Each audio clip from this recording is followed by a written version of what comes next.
MOC cancer care and research centre, जिसे देश भर में सबसे बड़े नेबरहुड कैंसर केयर नेटवर्क के रूप में जाना जाता है, ने दिल्ली के लाजपत नगर में अपना पहला सेंटर शुरू कर दिया है।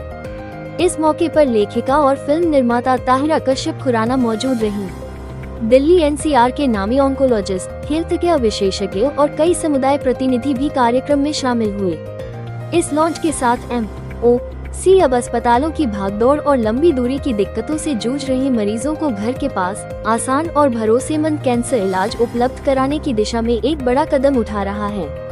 ये सेंटर पूरे भारत में संगठन के 25 सफल केंद्रों के बाद दिल्ली में प्रवेश का प्रतीक है।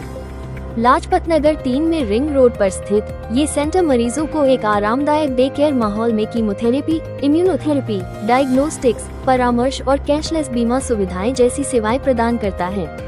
इस मॉडल की खासियत है कि मरीजों को लंबी हॉस्पिटल भर्ती की जरूरत नहीं पड़ती, जिससे समय, पैसा और मानसिक तनाव तीनों में ही राहत मिलती है। मेरा नाम आदित्य बहादुर है। मैं chief operating officer for the north at MOC। तो आज हमने लाजपत नगर सेंटर का उद्घाटन किया है।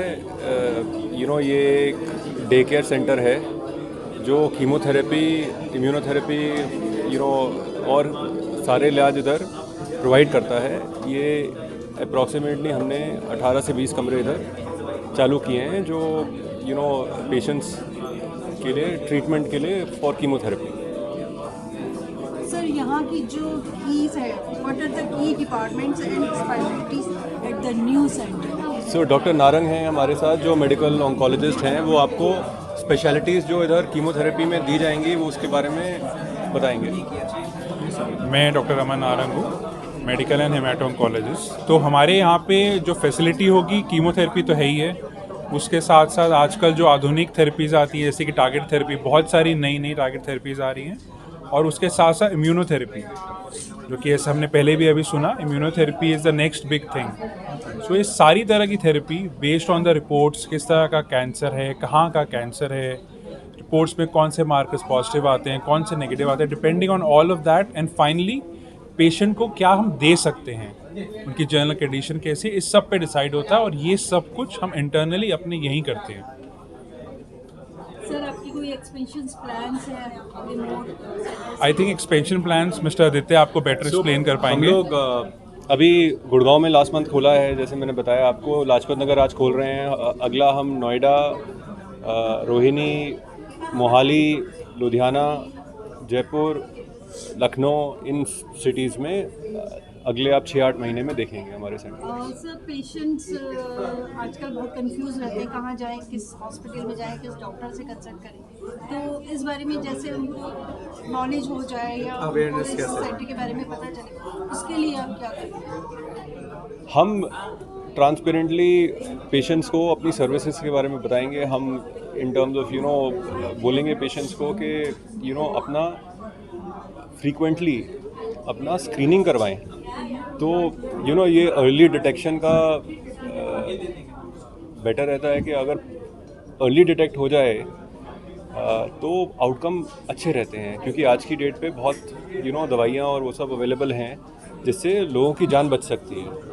तो ये जागरूकता लानी पड़ेगी लोगों में कि स्क्रीनिंग से ना डरें, ये सोच के कि कुछ निकल सकता है, पर बेटर है कि वो अपना टाइमली स्क्रीनिंग करते रहें, सो दैट अगर भगवान ना करे कभी ऐसा कुछ आए तो इतनी एडवांस स्टेज पे ना हो कि वो स्टेज 4 या उसके अराउंड हैं, जैसे कि उनकी जान बच पाए। आपके सेंटर में सुबह 8 बजे से, जैसे आपने बताया, और रात के 8 बजे आप क्लोज कर देते हैं, तो पेशेंट आता है तो आप उसको पूरे दिन के लिए ट्रीटमेंट के लिए कैसे उसको सप्लाई करते हैं? हमारे यहाँ इधर पेशेंट्स आते हैं और डॉक्टर्स को कंसल्ट करते हैं, उनके ब्लड टेस्ट भी इधर अवेलेबल हैं। उसके बाद उनको एडमिट किया जाता है इन पेशेंट रूम्स में, और पूरे दिन के लिए डिपेंडिंग ऑन उनको ज़रूरत क्या है, कि किसी को हो सकता है 2 घंटे की कीमो लगे, हो सकता है 6 घंटे, हो सकता है 4 घंटे, डिपेंडिंग ऑन क्या दवाई लगी है, उसकी ड्यूरेशन कितनी है, उस समय के लिए एडमिट करेंगे। और इधर सब कैंसर रिलेटेड सब चीज़ें अवेलेबल हैं, जैसे हमने बताया है कि ऑन्को फार्मेसी भी है, होम केयर ऑन्को के लिए भी है, फिजियो भी है, डाइटिशियन भी है, वेलनेस वाले भी हैं, तो ये एक बिल्कुल ऑन्को फोकस सेंटर है। और सर जैसे कि इसका खर्चा बहुत ज़्यादा आता है, लोग घबराते भी हैं जाते हुए, अच्छे ट्रीटमेंट नहीं ले पाते, इसलिए लोकल में कहीं चले जाते हैं। अच्छे ट्रीटमेंट के लिए और अच्छे जो खर्चा है उसके लिए आप नॉर्मल लोगों के लिए क्या फैसिलिटी? सर मैम, ये नॉर्मल लोगों के लिए ये है, क्योंकि अगर आप किसी भी सेटअप में जाएंगे तो आज की डेट पे जैसे मैंने पहले बोला कि कोई भी हॉस्पिटल हो या कोई भी एंटिटी हो, वो उनके लिए ऑन्कोलॉजी एक डिपार्टमेंट है, उनके बाकी 30 डिपार्टमेंट और भी हैं। तो जो खर्चे उनको डालने पड़ते हैं उनको बनाने के लिए, चाहे वो सिविल वो हो, चाहे वो इक्विपमेंट्स हो, चाहे वो मैन पावर हो, तो उनके खर्चे ज़्यादा होते हैं। हमारा स्पेसिफिकली ऑन्को सेटअप है, हमारी इतनी कॉस्ट ओवरहेड्स नहीं है। तो हम हमारे व्यूअर्स को एक मैसेज दे दीजिए, क्या कहना चाहिए? किसको? व्यूअर्स। मैं तो यही दूंगा कि साल ख़त्म हो रहा है और अगला साल शुरू हो रहा है, तो अपना हेल्थ सबसे आगे रखें और वेलनेस की तरफ और ज़रूर अपना स्क्रीनिंग करवाएं। मॉर्निंग में कुछ ना कुछ 1-1.5 घंटे की कुछ ना कुछ फिज़िकल एक्टिविटी, चाहे वो वॉकिंग हो, चाहे वो योगा हो, चाहे कुछ लोग क्लासेस भी करते हैं, वो कुछ ना कुछ आपके दिन में, जैसे आपका रूटीन होता है कि हम ब्रेकफास्ट करते हैं, लंच करते हैं और डिनर करते हैं, उसके अलावा आपका 1-2 घंटे का रूटीन होना चाहिए कि हम एक दिन में 2 घंटे अपनी हेल्थ को देंगे।